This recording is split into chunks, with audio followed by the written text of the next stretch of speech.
from our... This is the RBN News Hour from the Real Broadcasting Network. I am Sufyan Ibrahim, and here are the top stars. Tinubu slams Atiku over subsidy reversal. Governor Adeleke presents certificate of return to President Tinubu. 46 bodies recovered, 15 rescued from Sokoto boat tragedy. Now the news. President Bola Tinubu has criticized former Vice President Atiku Abubakar over his promise to restore fuel subsidy if elected president. Tinubu described the proposal as evidence of what he called serious ignorance of governance and the economy.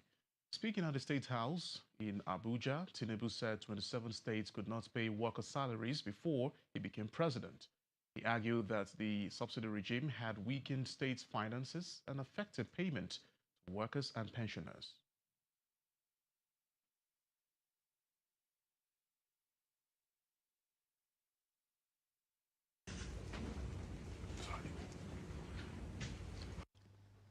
I saw one of my opponents now say he will go back to subsidy.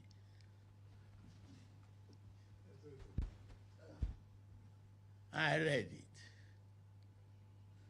That is demonstration of a serious ignorance on governance and economy. Before I came here, 27 states are unable to pay salaries. Not to even talk of pensioners, salary of workers. In your state, I know a man that raised, who is nicknamed half salary. They come to the federal, cap in hand, unable to do anything. Tinubu also took a swipe at former Osun State Governor Rauf Aregbesola, recalling the nickname half salary associated with his administration. The president said the experience showed the financial difficulties states faced under the previous system. Similarly, the presidency has criticized former Vice President Atiku Abubakar's proposal to restore petrol subsidy if elected president, describing the policy as retrogressive and fiscally unsustainable. Special Advisor to the President on Information and Strategy, Bayo Onanuga, said Atiku's position was a departure from his previous support for subsidy removal. He urged the former Vice President to explain how the proposed subsidy would be funded and whether it is compatible with changes in the petroleum sector. Onanuga described the former subsidy regime as wasteful and corruption-ridden, noting that the Petroleum Industry Act, PIA, made it illegal from June 2023. He said Nigerians deserve to understand the implications of reversing the policy ahead of the 2027 election. Osun State Governor Ademola Adeleke has presented his certificate of return to President Bola Tinubu following a closed-door meeting at the Aso Rock Villa in Abuja. Speaking during the meeting, President Bola Tinubu urged Governor Adeleke to promote reconciliation, unity, peace, and stability in the state. God put me here. Where you are today, God put you there. Not the smartness of any of these people. It's just their support, not their smartness. It's the wish of God that prevailed and the wish of the people followed. And you are in a very, very unique position to make history. Yes, sir. Noted, sir. Promote unity, peace, and stability. Governor Adeleke received a certificate from INEC following his victory in the August 15 Osun governorship election. The governor has also announced plans to establish a 500 million naira endowment fund for victims of election violence. Still on Osun elections, opposition political parties and youth leaders rallied at the headquarters of the Independent National Electoral Commission INEC in Abuja, commending the commission for what they described as the peaceful, free and fair conduct of the Osun State election. Speaking at the rally, the National Organizing Secretary of the Action People's Party, Obed Agu, praised INEC for its role in ensuring a peaceful and credible election in Osun State. Important for us to commend the body that conducted this election. The body that conducted it is quite not different from the body that has been conducting our elections before now. However, this management, led by Professor Joash Amopitan, stood like the rock of Gibraltar and said nothing is going to happen. And we saw the jubilation on the faces of Osun people. Receiving the group's communique, the INEC National Commissioner supervising the FCT, Mr. Mohammed Kudu Haruna, thanked the opposition parties and youth leaders for their participation and peaceful engagement. We thank you very much that you are happy with what had happened in Osun State. But it's consistent with what INEC has always stood for, which is that we are committed to conduct free, fair, and credible elections. And as you agree with me, all the by-elections we've had, each one has always been better than the one before. So, consistent with that, God willing, the next general election, there are a few by-elections we will still have. There will be an improvement on Osun, and ultimately, the general election of itself next year will be an improvement. The 2026 Osun State governorship election may be over, but the Impact Development Initiative says the poll has exposed important gaps that must be addressed before the 2027 general elections. At its post-election press conference, the organization presented findings from its observation across all 30 local government areas. RBN correspondent Paul Liamgun reports. KDI deployed 370 accredited observers across all 30 local government areas and 1,660 polling units. Its assessment found that election materials arrive in good condition at 98% of observed polling units, while accreditation and voting commenced before KDI's 8:45 a.m. benchmark in 74.5% of locations. But technology remained a concern. BVAS successfully processed accreditation in 84.9% of observed cases, implying a 15.1% observed failure rate. KDI also identified voter inducement as a continuing concern, with reports of cash and other forms of inducement across the state. The organization recorded 17 verified election-related violence incidents involving more than 44 victims, while also commending security agencies for maintaining order in most locations. Security agencies play a central role in protecting voters, election officials, and election materials. Despite the identified challenges, KDI says the election remained broadly peaceful compared with the pre-election period, while recognizing the resilience and commitment of Osun voters. The credibility of an election also depends on the freedom of voters to make their choices, the consistent application of electoral rules, the professionalism of electoral and security personnel. From the destination hotel, the venue KDI post-election assessment here in Abuja, the message is clear. While the election was largely peaceful, the process still exposed areas requiring improvement. KDI is now calling for stronger electoral technological accountability and institutional preparedness ahead of the 2027 general election. Reporting from the destination hotel by Gidanka, Paul Liamgun, RBN News. Still to come on the RBN News Hour. 46 bodies recovered in the boat's tragedy in Sokoto. More details in a moment. Jesus. My brother, see road now. If na Lagos na traffic, we don't do. No go anywhere. My brother, this is why I love Abuja. My brother, na city gate be this. Where you go see before you enter Abuja. If you enter Abuja and you never see this city gate, my brother, na Cameroon you dey. My brother, this is why I love Abuja. My brother, Abuja life too soft. After work like this, now here I dey come sit down. Then they see fine things that will be sonorous in my spirit. Now why I love Abuja with this? Unity for inside the diversity. Now wetin dem take know Abuja for? Now why I love Abuja? You see this place my back? Luxury on another level. You feel the waka inside. You don't know who you go meet wey go change your life. My brother, this is why I love Abuja. But the real reason wey make me like Abuja na because of real 99.3 where e be say we dey chook mouth on top real talk and na real people and all of us go gather together to dey for chook mouth on top real matter.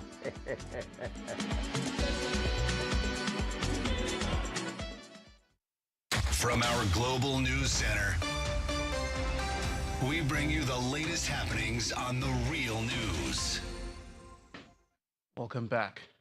The Inspector General of Police, Olatunji Disu, has urged Nigerian youth to protect their lives and ambitions by staying away from criminality and violence, particularly as the country approaches the 2027 elections. Speaking during the Police Forces International Youth Day celebration in Abuja, Disu urged youth to avoid unnecessary risks and make responsible choices. However, the IGP says the police recognizes the constitutional right of young Nigerians to participate in politics, support political parties, and campaign for candidates. He assured that the police will work to provide a safe environment for peaceful campaigns and protect citizens, candidates, and campaign venues.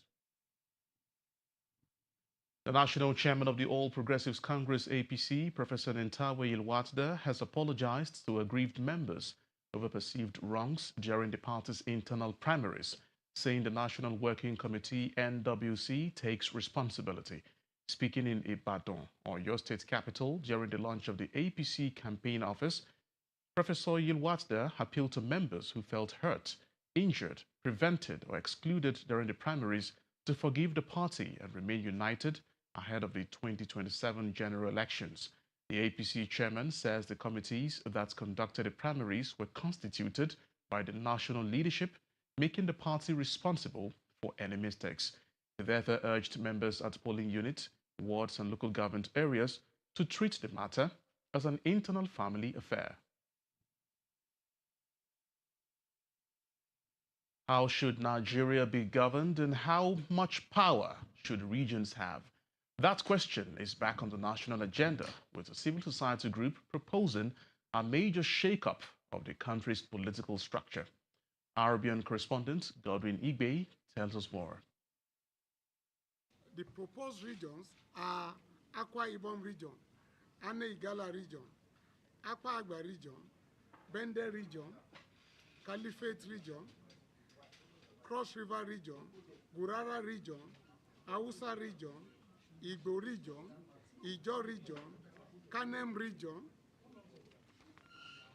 Lower Benue region, Niger region, Plateau region, Rivers region, Savannah region, and Yoruba region. The debate over restructuring and regional government in Nigeria has come to the fore once more, with Concerned Citizens Assembly proposing 17 autonomous regions, fiscal federalism, and regional security as part of a new constitutional framework. At a press briefing in Abuja, the group called for a national constitutional dialogue involving the government, civil society, traditional institutions, and citizens to determine the future structure of the country.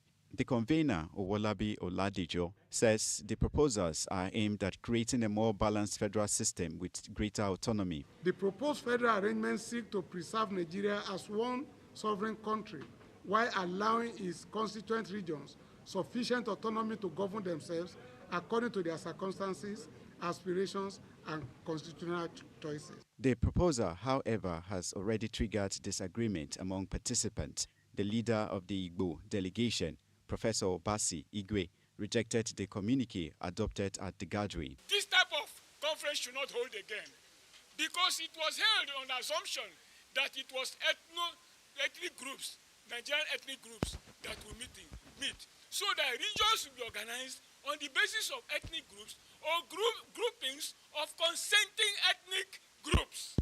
That it was well defined that the decisions will be arrived at by consensus, by consent, by inclusivity, by agreement. Now they breach all those rules when they saw the arguments. On his part, the Secretary of Citizens Rebirth and Awareness Initiative, Ali Ocheni, defended the process that produced the proposed regions. We have 4 criteria which we think we should use. There must be cultural and linguistic affinity. There must be territorial contiguity. That place must be economically viable so that at least they can take care of themselves. And then there should be political sustainability. The Assembly also called for the establishment of a National Debate Commission to coordinate the restructuring process, facilitate negotiations among proposed regions, resolve territorial disputes, and develop frameworks for fiscal federalism and regional security. In Abuja, Godwin Igbe, RBN News. Now to security. The FCT Police Command has intensified operations against traffic robbers, armed robbery suspects, kidnappers, and other criminals across the capital.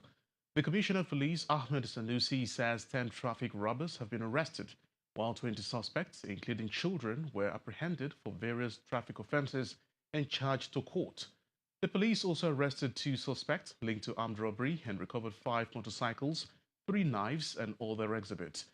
3 kidnapped victims were equally rescued unharmed and without ransom. Well, I want to use this opportunity to assure all residents of the Federal Capital Territory that we will continue to take the fight to the criminal elements wherever they operate. We will identify their hideouts, disrupt their networks, recover their instruments of crime, and bring those responsible to justice. The 3-year-old suspected Boko Haram fighter Ali Sadiq has surrendered to Nigerian troops in Borno State with an AK-47 rifle and 26 rounds of ammunition. Sadiq from Gerere in Kukawa local government area surrendered Thursday at the Kwatan Alkama checkpoint. He reportedly gave up the weapon during a stop-and-search operation by troops of the 196 Amphibious Battalion and Nigerian Army Brigade Lake Chad. Security sources say Sadiq surrendered after sustained military pressure on terrorist groups operating in the area. They add that he had lost interest in continuing with terrorist activities. Sadiq is now in military custody for profiling and further investigation. The army will determine his role in the group and possible links to other members, while the surrendered weapon and ammunition remain in custody. Meanwhile, the Chief of Defense Staff, General Olufemi Oluyede, has assured that military retirees will benefit from the consequential increases in their pensions whenever the salaries and emoluments of serving personnel are adjusted. General Oluyede gave the assurance in Yola, Adamawa State, during an interactive engagement with military veterans from the Northeast. The retirees had protested over the failure to implement consequential pension adjustment following salary increases approved for 7 military personnel. The Chief of Defense Staff said the ongoing salary review for 7 personnel is all-inclusive and its implementation is already underway. At least 46 bodies have been recovered and 15 passengers rescued following a boat accident in Gurau community in Goroyo local government area of Sokoto State. The State Police Command said 77 passengers, including men, women and children, were on board when the boat capsized while conveying farmers and other passengers to their rice farms. The police spokesman, DSP Ahmed Rufai, said the rescue teams have so far recovered 46 bodies and rescued 15 people alive. Rufai said local divers, the National Emergency Management Agency, NEMA, the State Emergency Management Agency, SEMA, and the Nigerian Police Force are still searching for the remaining 16 passengers. The cause of the accident is yet to be established. This is the RBN News Hour. Lagos rekindles its indigenous roots as Isheshe Day takes center stage. More details in a moment.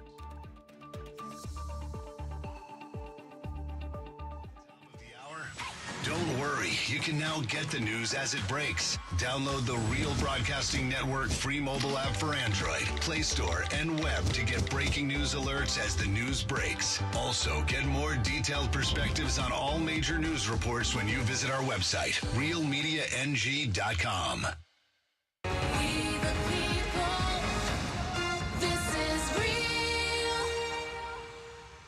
From our global news center, we bring you the latest happenings on the real news. Welcome back from the break. The rest of the news continues. Retired military personnel took to the streets in Abuja this week, demanding outstanding pension adjustment and arrears. But the struggle reflects a wider concern among retirees, as some are still waiting for pensions and gratuities after years of service. Stella Kalu had a chat with a retiree, and she tells us more. The military pensioners' protest has put pension plight back in the spotlight, but their struggle is shared by other retirees. Mary Adamu, a former UBEC clerical officer, says she has waited months for her gratuity despite completing the required processes. I worked for good 35 years when my file went. And I went, they say, Mama, don't worry, go. Your file is where they will calculate your money and send to your account. I say, okay, I'm happy. When I came back, nothing. Even after completing her documentation, Mary says months of calls and follow-ups have yielded no results. What they told me that when my file go to Area 3, that is pension office, they will not pay me my money. And before they will even pay, they were supposed to give me another letter. After today, nothing like that. Her case comes against the backdrop of government efforts to clear outstanding pension liabilities. The Pension Transitional Arrangement Directorate recently announced the payment of 3.8 billion naira in pension arrears to more than 30,000 pensioners. In July, another 39.6 billion naira was reportedly paid to over 24,000 retirees. Yet, for Mary and others like her, the waiting continues. I want federal government to help me and pay me my sufferness when I suffer for government, so that I should take it and manage my family. After years of labor for government, she says she wants authorities to remember the senior citizens who depend on these benefits to survive. For Mary and others like her, this is more than just a delayed payment. It's about receiving what she has earned after years of service and being remembered in retirement. In Abuja, Stella Carlo, RBN News. Across the southwest, Isheshe Day was marked to celebrate indigenous religion, culture, and tradition. In Lagos, the celebration brought together worshippers, traditional leaders, and young Nigerians looking to reconnect with a tradition they say is central to their identity. RBN correspondent Grace John tells us more. Dance and tradition fill the streets of Isaleko as worshippers gather to mark this year's Isheshe Lagba celebration. Years back, like, okay, you guys are worshiping Satan or whatever, but there's a proper understanding now that, okay, this is our culture, this is our heritage. To some of us, this is our pride. You understand? Some people believe in Islam, some Christianity, and they are traditional worshippers also.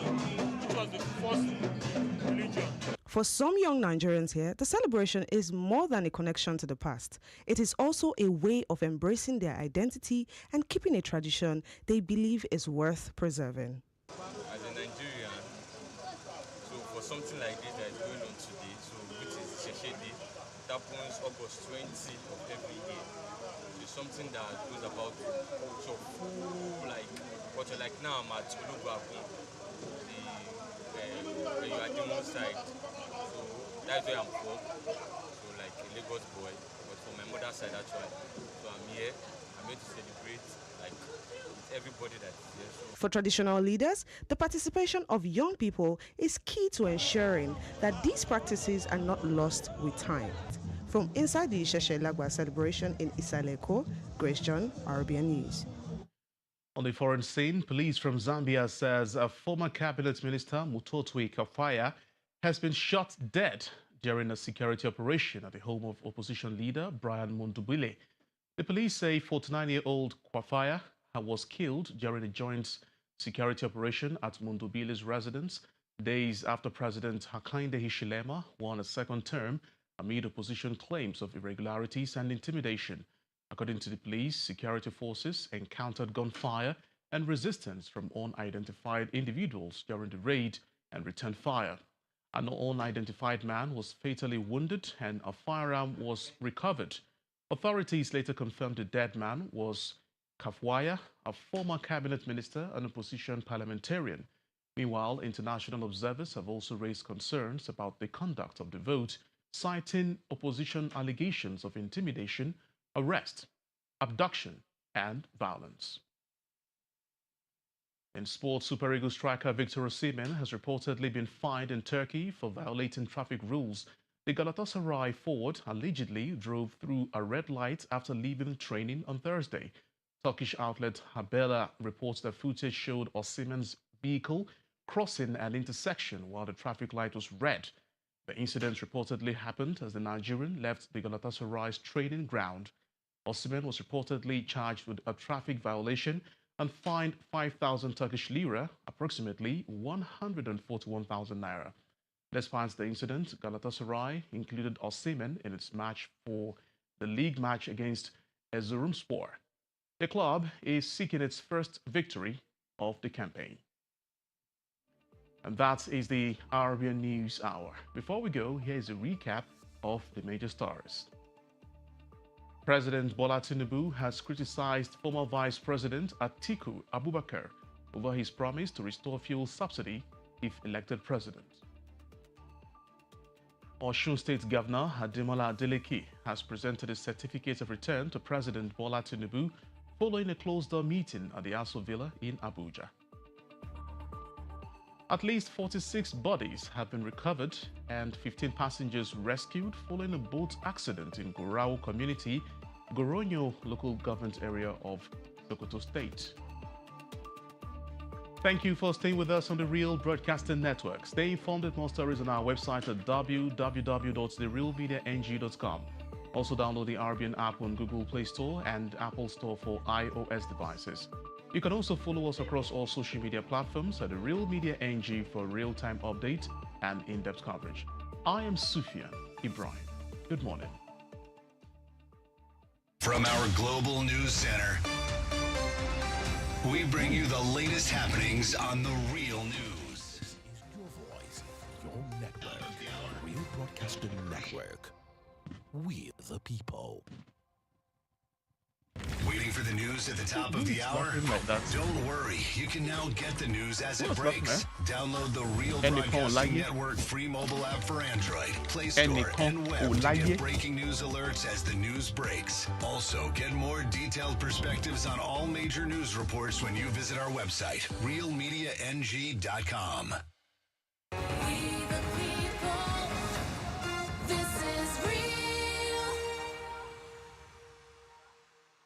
You can always set the agenda here on the Real Broadcasting Network. See it, record it, and share it with us via the free Real Broadcasting Network mobile app for iOS and Android. It's simple. See it, record it, and share it to see it make news headlines. It is Real Broadcasting Network. We the people.